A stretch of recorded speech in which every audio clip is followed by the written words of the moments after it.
ಯೋಗಿತಾಸ್ ಕಿಚನ್ಗೆ ಸ್ವಾಗತ. ಇವತ್ತಿನ ನಮ್ಮ ರೆಸಿಪಿ ಸ್ಟ್ರಾಬೆರಿ ಜ್ಯಾಮ್. ಇದಕ್ಕೆ ಬೇಕಾಗಿರೋ ಪದಾರ್ಥಗಳು 2 ಕಪ್ ಸ್ಟ್ರಾಬೆರಿ,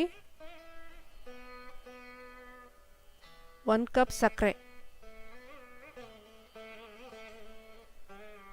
ಮಾಡುವ ವಿಧಾನವನ್ನು ನೋಡ್ಕೊಳ್ಳೋಣ. ಮೊದಲಿಗೆ ಒಂದು ಪ್ಯಾನ್ನಲ್ಲಿ ಸ್ಟ್ರಾಬೆರಿನ ಹಾಕೊಳ್ಳಿ. ಈಗ 1 ಕಪ್ ಸಕ್ಕರೆ ಹಾಕೊಳ್ಳಿ.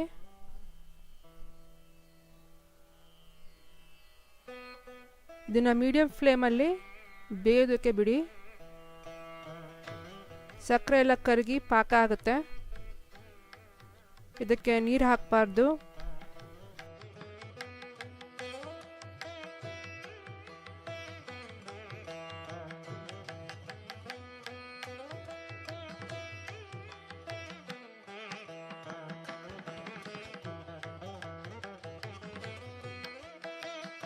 ಬೇಕಿದ್ರೆ ನೀವು ಸಕ್ಕರೆನ 1 ಕಪ್ ಬದಲು ಅರ್ಧ ಕಪ್.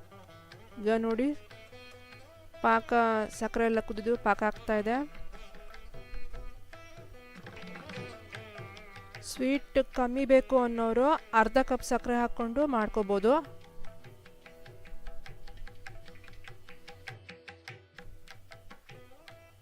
ಈಗ ಒಂದು ಸ್ವಲ್ಪ ನಿಂಬೆಹಣ್ಣಿನ ರಸವನ್ನು ಹಾಕ್ಕೊಳ್ಳಿ.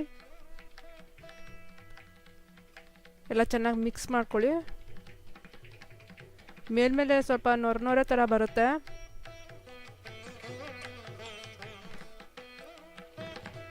ಅದು ಕುದೀತಾ ಕುದೀತಾ ಕಮ್ಮಿ ಆಗುತ್ತೆ.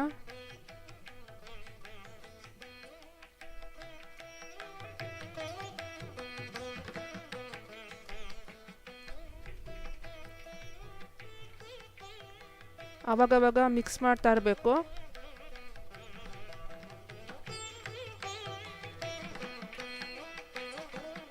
ಇದ್ರ ಕಲರ್ ಚೇಂಜ್ ಆಗುತ್ತೆ, ಡಾರ್ಕ್ ಕಲರ್ ಆಗುತ್ತೆ ಬರ್ತಾ ಬರ್ತಾ. ಮೇಲೆ ಸ್ವಲ್ಪ ಸ್ವಲ್ಪ ನೊರೆ ಬರುತ್ತಲ್ಲ, ಅದನ್ನ ಬೇಕಾದ್ರೆ ತೆಗೆದ್ಬಿಡಿ.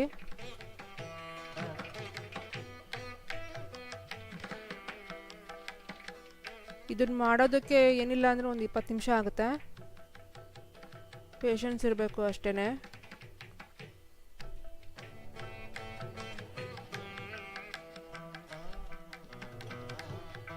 ನೋಡಿ ಎಷ್ಟು ಚೆನ್ನಾಗಾಗಿದೆ.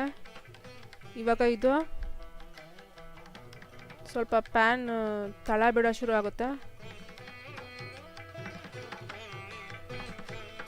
ಗಟ್ಟಿ ಆಗುತ್ತೆ, ಸ್ವಲ್ಪ ತುಂಬ ಗಟ್ಟಿ ಆಗಬಾರ್ದು. ಒಂದು ಸ್ವಲ್ಪ ಜಾಮ್ ತಗೊಂಡು ಒಂದು ಪ್ಲೇಟ್ ಮೇಲೆ ಹಾಕೊಂಡು ನೋಡಿ.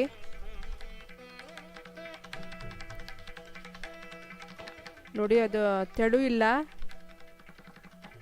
ಕರೆಕ್ಟಾಗಿದೆ. ಈಗ ಜಾರ್ಕೊಂಡು ತಕ್ಷಣ ಬೀಳಬಾರ್ದು. ಇದು ಕರೆಕ್ಟ್ ಕನ್ಸಿಸ್ಟೆನ್ಸಿಲಿದೆ. ಇದು ರೆಡಿಯಾಗಿದೆ. ಈಗ ಸ್ವಲ್ಪ ಜಾಮ್ ತಗೊಂಡು ಬ್ರೆಡ್ ಮೇಲೆ ಸ್ಪ್ರೆಡ್ ಮಾಡಿ ನೋಡಿ. ಎಷ್ಟು ಚೆನ್ನಾಗಿದೆ ನೋಡಿ, ಎಷ್ಟು ಕಲರ್ಫುಲ್ ಆಗಿದೆ. ಇದನ್ನು ಹಾಗೆಯೇ ನಾವು ಕೂಡ ಚಪಾತಿಗೂ ಹಾಕೋಬೋದು.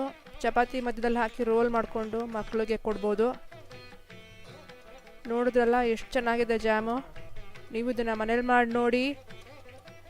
Thank you.